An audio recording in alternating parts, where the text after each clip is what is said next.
나머지 99%가 왜 인정이 안 되는지는 살펴보셨는가요? 지금 저한테 질문하실 때입니다. 예, 그렇습니다. 이 자리에 오시면 됩니다. 저랑 자리 바꾸시죠. 제가 글로 내려가겠습니다.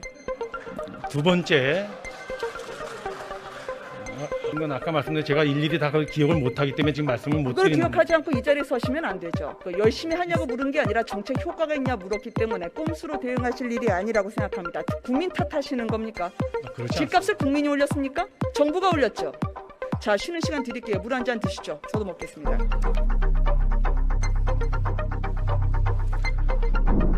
존경하는 국민 여러분, 그리고 박병석 국회의원장님을 포함해서 선배 동료 의원 여러분, 저는 경기도의 성남 분당갑의 김은혜 국회의원입니다. 오늘 여러분들과 함께 우리 국가란 무엇인지 국가의 역할을 한번 논의해 보고자 합니다. 홍남기 부총리님 나와주시기 바랍니다. 부총님 안녕하십니까? 네. 저하고는 이런 자리에서 처음 보시죠? 네. 제가 최장수 부총리란 말씀을 들었습니다. 축하드립니다. 예, 감사합니다. 워낙 오래 공직에 머무시면서 시중 여론도 많이 들으셨을 것 같아요. 이런 이야기도 들으셨을까요? 이제 부동산 사자니 취득세, 살자니 보유세, 팔자니 양도세, 주자니 증여세, 이생을 떠나고 싶자니 상속세, 이런 말씀 들어보셨는지 모르겠습니다. 예, 뭐 일개서 흘러 들어오는 걸로 제가 들었습니다. 네, 흘려들을 이견은 아니죠. 공급을 해결하지 못하니까 국민들은 이렇게 정부가 세금을 쥐어짜고 있다고 생각을 할 겁니다. 아까 제가 들어보니까 부동산 시장이 지난 2달 전에도 부총리께서는 이사 대책 이후에 정책 효과가 2달 후에는 볼 것이라고 했는데 지금 부동산 시장이 효과를 보고 있습니까? 예, 저는 뭐 아까 말씀드린 대로 일단 시장의 가격 동향을 보면요, 예전에 올라갔던 상승 속도가 많이 꺾였고요. 첫째, 그거 하나가 시장에 안정 메시지를 줬다라고 저는 생각하고요. 두 번째는 이사 대책에서 가장 대표적인 것이 저희가 복합 공공개발 사업인데요. 이미 저희가 지금 접수받은 데가 한 400여 군데가 됩니다. 공공개발을 해서 집이 네. 다시 재개발되는 것에 대해서 네. 많은 희망을 갖고 신청한 것이 저희한테 한 400건이 넘는다는 걸 말씀을 드립니다. 네, 오늘 일부러 안 나오셨는지 모르지만 변창흠 전 장관 대신해서 말씀하시는 것 같습니다. 그렇지만 상승가가 꺾였다는 게, 상승률이 꺾였다는 게 아파트 가격이 오르지 않았다는 건 아니죠. 그 네. 안정을 네. 마치 아파트 가격이 안 오르다고 이렇게 말씀하시는 건 아닌 것 같습니다. 그렇죠? 네, 아까 오름세가 꺾였다고 제가 말씀을 드렸습니다. 그래서 안정이라 말씀하시면 안 되죠. 그래도 예전에 네, 빠르게 이거는 그냥 올라간 거에 넘어가도록 비하면 뭐 예, 저는 뭐 말씀 그렇게 많이 생각할 수 하셨으니까요. 공시가격이 14년 만에 최대폭의 상승 많이 들었을 줄 압니다. 4배 가까이 올랐다고 얘기하는데요. 이 신청이 상당히 많이 들어오는 걸로 알고 있습니다. 얼마나 들어오고 있습니까? 4월 말까지 이 신청을 받았는데요. 지금 구청별로 제가 기초지자체별로 일부 지자체는 사실 정식 공문으로 해서 의견을 제출해 줘서 한 데가 있고, 또 구두로 의견을 제시한 데도 있고 해서 뭐 그렇게 많지는 않습니다만 의견을 제시한 지자체가 있다는 말씀을 드립니다. 많지 않다뇨. 예. 숫자를 지금 파악하고 계십니까? 예, 그럼 뭐 제가 지금 숫자를 안 갖고 있지만 제가 알기로는 서울시만 하더라도 몇 개 구청, 3개 구청에서는 문서로 주셨고 아마 2-3개 네, 구청에서는 알겠습니다. 구두로 준 걸로 제가 그럼에도 알고 있습니다. 불구하고 이 신청이 많아지는데요. 시세의 90%까지 끌어올리는 공시가격 현실화율을 계속 밀어붙이고 있습니다. 공시가격은 왜 올리시는 겁니까? 예, 의원님, 지금 공공주택의 경우 공시가격 현실화율은 시세의 지금 67~8%밖에 안 되고요. 개별주택의 경우는 55%입니다. 지금 과연 이와 같이 시가하고 괴리되어 있는 공시가격을 그대로 가져가는 게 맞는지 정부는 단계적으로 현실화해 가는 것이 맞다고 보고 있습니다. 주택 가격이 올라가는 게 그럼 국민 탓인가요? 시가대로 따라 올라간다고 하는 게 아니라 공정시장 가액 비율과 그리고 현실화율을 정부가 인위적으로 끌고 올라가기 때문에 문제가 되는 겁니다. 네, 이번에 공시가격이 올라가면서 공시가격 현실화율의 퍼센테이지는 1.2%밖에 되지 않습니다. 그래서 공시가격 현실화율이 90%란 것만 이제 생각하실 텐데요. 정부로선 2030년까지 90%이기 때문에 대개 저가 주택의 경우에는 당분간 3-4년간에 매년 1% 정도 포인트 정도밖에는 올라가지가 않습니다. 지금 시세 이야기를 하셨었는데요. 네. 시세가 올라가니까 공시가격 현실화율 같은 경우에는 조금만 보란 말씀이신데, 그럼 시세가 내려가면 공시가격 현실화율을 조정하실 겁니까? 당연히 공시가격은요 시세를 감안해서 산정한 가격입니다. 알겠습니다. 예. 자, 그러면은요, 그런 공시가격이 정당하고 객관적으로 산정되는지 보도록 하겠습니다. 현재 이 감정평가원, 그러니까 조사자분들이 몇 분 정도, 몇 가구를 지금 조사하고 계십니까? 제가 알기로는 1,421만 가구 전수조사를 하게 됐는데요. 네. 전수조사 했습니다. 네. 1인당 제가 보기에는 아파트에 7, 800 가구인가 그렇게, 그러니까 그 동이죠. 가구라는 게 한 동에 같은 평수는 거의 비슷하게 되니까 그렇게 해서 지나치게 과다하게 물량이 배정된 건 아니기 때문에 저도 그래서 살펴봤습니다. 감정원 직원들이 그렇게 조사를 하고 감정평가사 같은 분들의 전문가 의견을 듣고 산정한 가격이고요. 부총리님, 네. 잘못 보고를 받고 계십니다. 지금 조사원이 몇 명인 줄 아십니까? 네, 제가 통계를 보고 말씀 주시죠. 아니요, 먼저 확인해 보셔요. 제대로 보고를 받고 계십니까?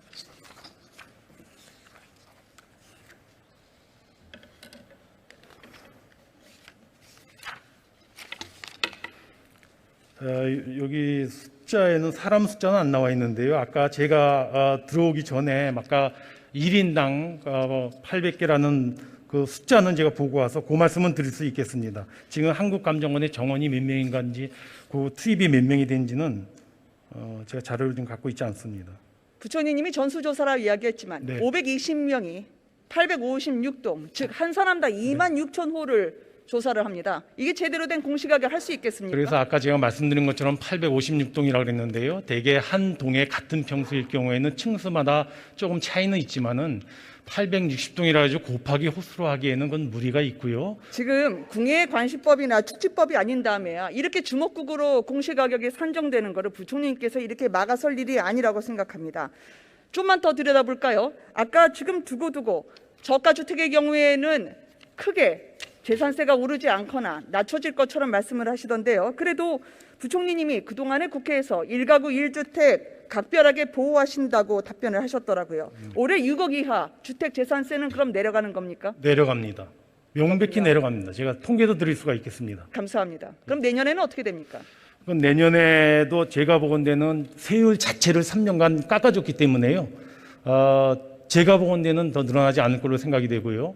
여기에 대한 조사나 시뮬레이션을 둘러보셨나요? 예, 당연히 정책 결정할 때 해봤고요. 알겠습니다. 다만 공시가가 6억 이상인 분들에 대해서는 이제 재산세율 삭감을 감면을 안 해줬기 때문에 그분들에 대해서는 좀 부담이 늘 수가 있겠고요. 정부가 그러면 공시가 6억 이하로 할 것인지 9억 이하로 할 것인지 여러 가지 시뮬레이션에서 검토를 한 결과 6억 이하가 맞겠다고 해서 이렇게 아까 감면을 해줬다는 말씀을 드립니다. 다양한 시뮬레이션 제가 짚어드릴 건데요.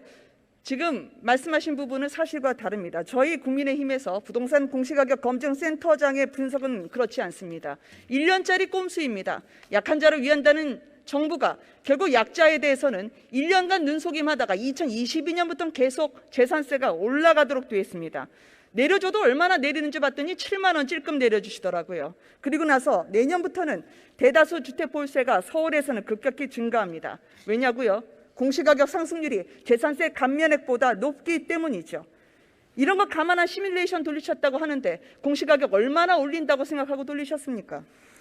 의원님, 제가 거기까지 저는 결과치를 갖고 정책 결정할 때 판단을 했는데요. 저희가 우리나라의 조세를 담당하는 기재부에서 정책 담당자가 2022년, 2030년까지의 시뮬레이션을 정교하게 짜지 않고 국민에게 먼저 세금을 던진다고요? 전교하게 아까 말씀드린 대로 재산세율은 또 행안부 소관입니다. 이건 국세 시뮬레이션의 공시가격을 얼마나 몇 퍼센트 상승할지 감안하고 그 조건을 달아 돌렸는지 여쭙습니다. 예, 그건 아까 말씀드린 제가 일일이 다 그걸 기억을 못하기 때문에 지금 말씀을 못 그걸 드리는 기억하지 않고 이 자리에 서시면 안 되죠. 어떤 마음으로 이 자리에 오신 겁니까? 국민들은 지금 고통 속에 세금 폭탄을 안고 살아간다 이야기하고 있습니다. 의원님, 아무리 제가 열심히 일한다 그래도 거기 구체적인 수치까지 기억 못하는 거에 있어서는 양해를 해주십시오. 적어도 이 자리에 제가. 오신다면 세금 정도에 대해서는 확실하게 보고받고 나오셔야 되는 거 그래서 아닙니까? 제가 말씀드린 대로 재산세가 공시가격이 올라가서 늘어나기 때문에 늘어나는 적어도 공시가 6억인 분들은 재산세가 늘어나지 않는 선에서 세율을 결정을 했습니다. 세율을 몇 %포인트 낮출 것인가 하는 것도 다 3년간 얼마만큼 재산세가 늘어나는지 가격대별로, 그래서 늘어나는 것보다 더 많이 감면을 시켜주려면 몇 %를 감면하는지 해서 이번에 0.05%를 낮추게 됐다는 말씀을 드리고요. 올해만 해드리는 게 아니고 3년을 갖다가 시한적으로 해드리기 때문에 저는 내년과 후년에도 당연히 효과가 있다고 생각을 합니다. 있다고 생각하시면 안 되고, 열심히 하냐고 물은 게 아니라 정책 효과가 있냐 물었기 때문에 꼼수로 대응하실 일이 아니라고 생각합니다. 특히 2022년부터 재산세가 6억 이하도 올라가는 부분 말이죠. 종부세 하나 여쭤보겠습니다. 혹시 10년 공공임대 들어보셨습니까? 네네. 10년 공공임대라는요, 내 집 마련한다고 10년을 기다리셨지만 10억 넘게 시세 가까운 감정가를 받으신 분들의 이야기입니다. 임대주택 서민분들이죠. 그런데 이번에요, 종부세 같은 경우에는 서울의 아파트 4채 중에 한 채인데 이분들은 10억 넘게 공시가격이 나왔습니다. 13억까지 나왔습니다. 30평대에서요. 마른 하늘의 날벼락이죠. 임대주택분들이 10억이 어디 있습니까? 부총리님, 어제 4% 세상, 그리고 나머지 종부세를 모르는 96% 세상 잘 들었습니다. 임대주택도 호화주택입니까? 예, 의원님, 아까 말씀드린 대로 종부세 기준이 가격 기준으로 돼 있다 보니까 뭐 사실 그 주택의 유형을 구분하지는 않습니다. 그래서 그러다 보면은 뭐 임대주택이든 또는 개인 자가주택이든 그 해당 기준에 초과될 때는 종부세가 부과가 될 수밖에 없는 현재의 상황이라는 점. 눈이 없는 세금일수록 보편성과 예측 가능성이 있어야죠. 지금 그 말씀을 국민 탓하시는 겁니까? 그렇지 집값을 국민이 올렸습니까? 정부가 올렸죠. 하나 더 여쭤보겠습니다. 한 신문에 연남동 단독주택 2018년에 15억 받았지만 그 뒤에 2019년에 40억 받았습니다. 이게 보도가 되고 나니까 정부가 바로 10억 원을 깎아줬습니다. 아니, 공시가격이 지금 도매 시장도 아니고요. 얼마나 많은 분들의 피눈물 흘리고 있겠습니까? 서민의 생계를 위협하는 세금이라면 그건 세금이 아니고 벌금입니다. 의원님. 국가에 들어보십시오. 국민의 담세 능력을 감안해야 되는 것이 세금입니다. 국가의 재정권 행사와 국민의 재산권 보장은 그건 조화가 돼야 됩니다. 그걸 우리는 조세 형평주의라고 합니다. 자, 공시가격이 왜 중요한지 여쭙습니다. 1억 원 미만 주택, 즉 1억 원 미만 주택 19만 채가 값이 올라서 취득세, 청약자격 혜택 뺏기고 있습니다. 잘 아시다시피 건강보험료, 기초연금, 기초생활보장 공시가격 오르면 이분들 사각지대에 있는 분들 복지 혜택을 빼앗기게 됩니다. 이제 그만 동결을 해도 되지 않을까요? 제가 종부세 기준 완화에 대해서 여쭙습니다. 지금 9억 원에서 기준을 상향 조정하실 겁니까? 네, 의원님, 그 9억 원이라는 기준이 2011년도, 그러니까 10년, 11년 전에 설정된 거라 제가 보건대는 거기에 대해서는 검토의 여지가 있지 않느냐는 의견을 많이 들었습니다. 그래서 이제 짚어보고 있다는 말씀을 제가 드리고요. 다만 그것이 시장에 또 잘못된 시그널로 하면은 부동산 시장에 미칠 영향이 다대해서 저희가 신중하게 검토를 하고 있다는 말씀을 드리고요. 의원님 아까 말씀하셨던 단독주택 15억이 40억 하면서 10억을 깎아줬다는 얘기는 제가 이해를 못하겠습니다. 정말 사실인가요? 네. 그거는 이번에 그랬다는 있지 건가요? 않으시나요? 아니, 이번에 그랬다는 일면에 건가요? 나온 건데요. 이번에요? 왜냐하면은 2018년 얘기입니다. 그리고 2018년, 2019년까지 이루어졌던 일이고요. 그러니까 제가 이번에는 그럴 수가 없습니다. 4월 말까지 이의 신청을 받고 6월 말에 확정을 하는데 누가 어떤 권한으로 10억을 깎아주겠습니까? 그래서 부총리님, 이의 신청하면 몇 % 받아들이는 줄 아십니까? 이의 신청한 거에서 합리적인 거는 제가 다 받아주는 걸로 알고 있습니다. 합리 신청, 합리적인 거 받아들이지 않습니다. 0.2%가 안 됩니다. 수천 건을 해도 네. 몇십 건밖에 안 받아들입니다. 그게 네. 정부의 행포라고 국민들은 생각 안 하실까요? 의원님은 나머지 99%가 왜 인정이 안 되는지는 살펴보셨는가요? 지금 저한테 질문하실 때입니까? 예, 그렇습니다. 이 자리에 오시면 됩니다. 저랑 자리 바꾸시죠. 두 제가 분- 글로 내려가겠습니다. 두 번째, 어제도 제가 자, 말씀을 하나 더 드렸지만은 여쭙겠습니다. 공시가격을 자꾸만 동결하라 그러는데요. 의원님 정말 저는 제가 공무원 36년 하면서 지금 의원님들이 부동산 공시법을 만들어 가지고 적정 가격을 이런 걸 다 감안해서 고시하라고 하시면서 조사된 결과를 그냥 정부가 알아서 동결하고 이렇게 결정할 수 있을까요? 저는 없다고 생각합니다. 저 이거 여쭤볼 텐데요. 6억 2달 전에 지금 이렇게 단호하게 말씀을 하시지만 2달 전에는 종부세 기준과 관련해서 완화를 검토한 바가 없다. 잘라 말하셨습니다. 근데 무슨 변동 사유가 있어서 이렇게 유연해지셨습니까? 제가 말씀드리겠습니다. 제가 부정부패입니까? 기재위에서요, 여러 의원님들이 종부세 9억 원을 좀 조정할 필요가 있지 않냐고 여야 의원님이 제시를 하셨습니다.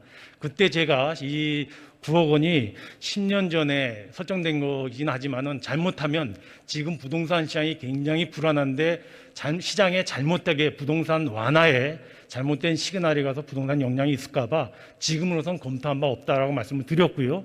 이번에 보궐선거를 치르면서 그 부동산 종부세에 관한 얘기가 많이 있고 또 그것이 민심의 일부라고 한다면 정부로서는 그런 의미에서 다시 한번 들여다보는 것은 저는 필요하다고 판단해서 지금 살펴보고 있다는 말씀을 드립니다. 9억에서 상향될 가능성이 있겠군요.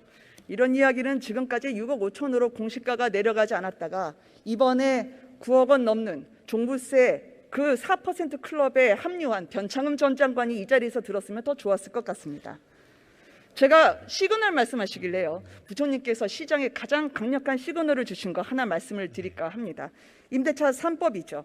지금 임차 거주 기간이 굳이 계약갱신 법으로 하지 않아도 4년 가까이 됐었습니다. 그런데 일부러 시장에 개입한다고 말씀 안 하시겠지만 국민들의 임차인, 임대인 모두가 힘들었던 임대차 3법 지금 이러지도 저러지도 못하시는 것 같은데요. 마포에 사셨죠. 지금도 사시고겠고요. 마포에 사시는 홍 부총리님, 그때 의향아파트 웃돈 얼마 주셨습니까? 의원님, 그렇게 개인적인 사항에 대해서 제가 말씀드릴 사항은 아닌 것 같고 부총리가 웃돈을 주시는 건 개인적인 사항이 아니죠. 지금 정책이 잘못되고 지금 있다는 걸 온몸으로 웅변하신 게 웅돈 사태입니다. 임대차 웃돈 3법에서 사태는요. 법이 아니니까 편법으로 해결하라고 부총리께서 직접 웅변하신 사안이에요. 2년간의 계약갱신 청구권을 이용한 것 자체를 지금 잘못됐다고 말씀하시는데요. 제가 보기엔 많은 세입자들이 오히려 더 안정적으로 2년을 연장하신 분들이 대다수입니다. 그 와중에 그렇지 못한 분들이 계시는 거죠. 물론 저도 그 와중에 여러 가지 피해가 있었습니다. 그렇게 이해를 하셔야지 이 정책 자체를 모든 세입자가 그렇게 잘못된 걸로 생각하고 있다고는 말을 돌리시지 마십시오. 무슨 세입자가 잘못됐다고 제가 이야기를 했습니까? 지금 말씀하신 이 대로 법안은 정책 다 자체가 잘못됐다고 세입자 말씀하지 그리고 임대인 모두를 힘들게 했던 법안이고 부총리는 그걸 편법으로 해결하셨습니다. 어떻게 더 좋은 곳에서 더 나은 환경에 자녀를 키우고 싶은 부모의 마음을 이걸 본능을 인위적으로 국가가 억제하려고 한 겁니다. 저는 공시가격 재조정 그리고 국민을 옥죄는 법안의 재검토가 필요하다고 생각합니다. 자, 쉬는 시간 드릴게요. 물 한 잔 드시죠. 저도 먹겠습니다. 예, 하여튼 의원님 그 임대차 3법 관련해서는 저는 여러 가지 그 세입자 분들의 어려움을 해소시켜드리기 위해서 한 정책이었고요. 그 와중에 일부 저는 그런 여러 가지 문제점이 나타났을 거라 생각이 됩니다. 모든 정책이 뭐 100% 모든 사람에게 이득이 갈 수는 없었던 것이고요. 그렇게 나타난 문제점에 대해서는 정부도 뭐 보완하려고 노력을 해서 일부 또 제도 개선도 했는데요. 그런 측면에서 이해를 해주시기 부탁을 드립니다. 임대차법을 재조정할 생각은 없으시군요. 뭐 지금 2년 2+2로 하는 제도 자체에 대해서는 제가 보기에는 뭐 변동할 여지가 없다고 생각을 합니다. 자, 백신을 여쭤보도록 하겠습니다. 워낙 우리가 터널의 안에 있기 때문에요. 이럴 때일수록 국가 지도자의 말을 더 들여다보지 않겠습니까? 저희가 살펴보니까 대통령께서 지난해 12월에 백신 생산국이 자국에 먼저 접종하는 건 불가피했다지만 그때 당시 백신 생산국이 아니었던 일본, 싱가포르, 카타르는 백신을 이미 확보를 하고 있었습니다. 청와대가 공개한 대통령의 지시를 보더라도요. 상당수는 해외 백신이라기보다는 상반기에는 치료제 그리고 국내 백신에 치우쳐 있음을 저희가 확인할 수 있었습니다. 부총리님, 저희가 국내 백신 언제 나옵니까? 지금은 우리 국내 백신도 3상에 들어갔습니다. 제가 보기에는 하반기에 3상이 완료될 수 있을 거로 생각이 되고요. 저도 현장에 가본 적이 있었습니다. 3상에 누가 들어갔습니까? 예? 3상에 어떤 회사가 들어갔습니까? 2개 회사가 들어가 있습니다. 2개 회사 어디입니까? 네. 제가 뭐 회사 이름까지 지금 제가 알기로는 아직 2상이 끝나지 않았습니다. 아니 그렇지 않습니다. 그리고 이게 국내 백신이 언제쯤 나오겠습니까? 3상이 들어가면서 정부가 3상 비용을 좀 지원했으면 좋겠다는 의견도 있었고요. 아마 제가 보건대는 저희는 연도 내에 우리 자체 개발 백신이 나오기를 희망을 하는데 아까 그 임상의 추이를 봐서 시기는 제가 말씀드리기가 어려울 것 같습니다. 전문가가 아니기 때문에. 그 국내 백신이라는 게 빵 찍어내듯이 그렇게 간밤에 만들 수 있는 게 아닙니다. 그렇습니다. 2천억 이상 들어가야 되는데 지금 우리 600억 그대로 그냥 조금밖에 안 들어갔습니다. 그렇게 간단하게 말씀 사안이 아닙니다. 아니요, 의원님. 정확한 과학적 데이터로 근거를 말씀하세요. 의원님. 국민들이 불안해하는데 낙관으로 이게 색칠할 일이 아닙니다. 그렇지 않습니다. 하나만 더 아까 여쭤보겠습니다. 제가 말씀드린 것처럼 제가 현장에 가봤는데요. 그분들이 3상을 하는데 기업으로서는 3상에는 막대한 비용이 들어와서 애로사항이 있다. 정부가 좀 지원해줄 수 없느냐는 얘기도 들었고요. 지금 말씀하신 대로 3상 하는데 돈이 막대하게 들어갑니다. 그게 또 걸림돌이기도 하고요. 상반기 물량이 얼마 들어오도록 돼 있습니까? 상반기에 저희가 2,080만 도주가 들어오게 돼 있는데요. 이 시간까지 확정돼 있는 게 1,809만 도주입니다. 1,809만 도주는 아스트라제네카 같은 거는 2회를 맞아야 되는 것까지 포함한다면은 1,200만 명분에 해당이 되겠습니다.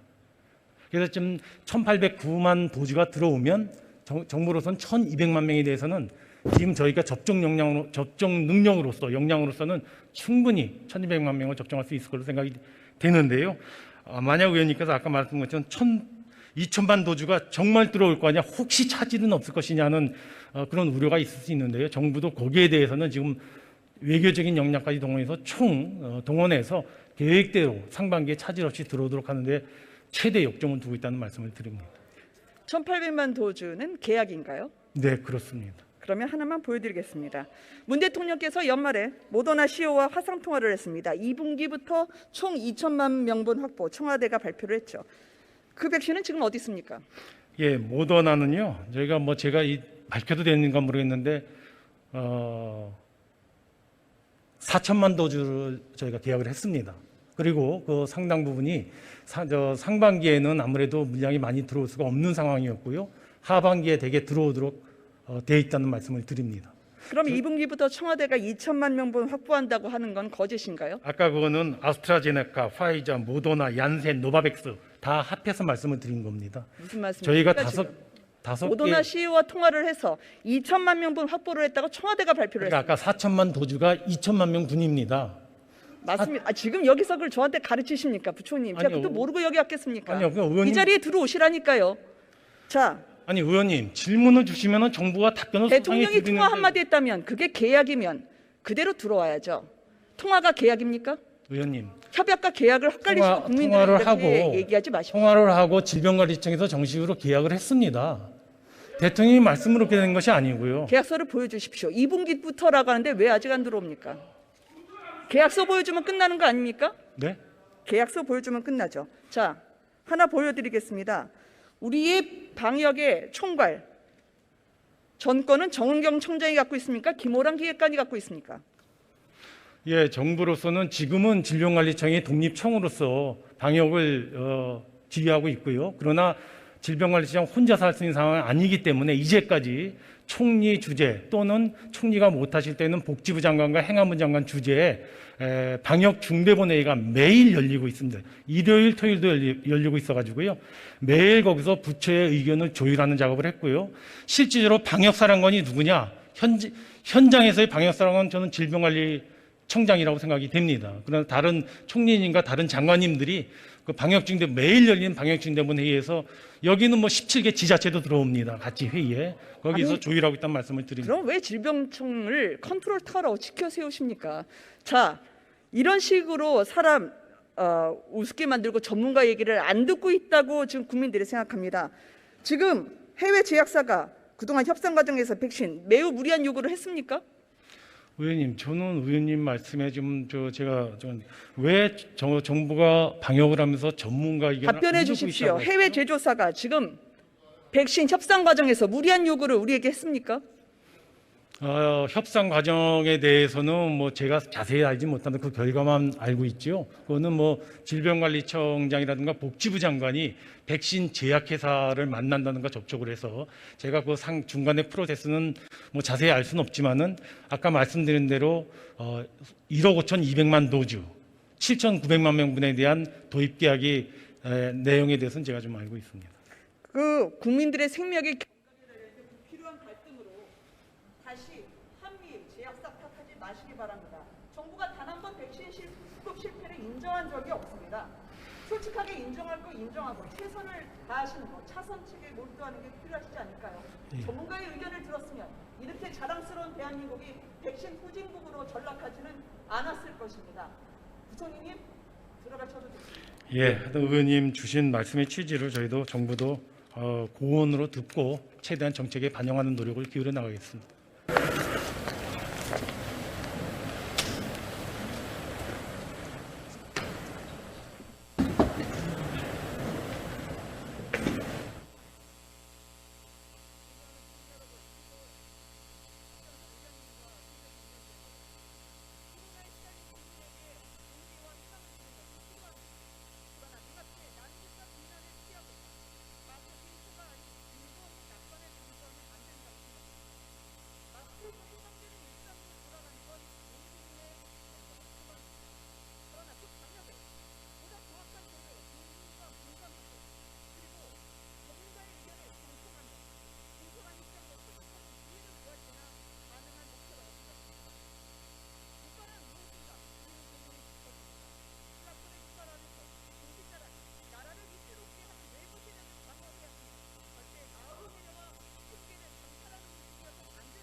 자유의 이름으로 위로받는 그날을 위해서 열심히 일하고 희망을 앞당기겠습니다. 감사합니다.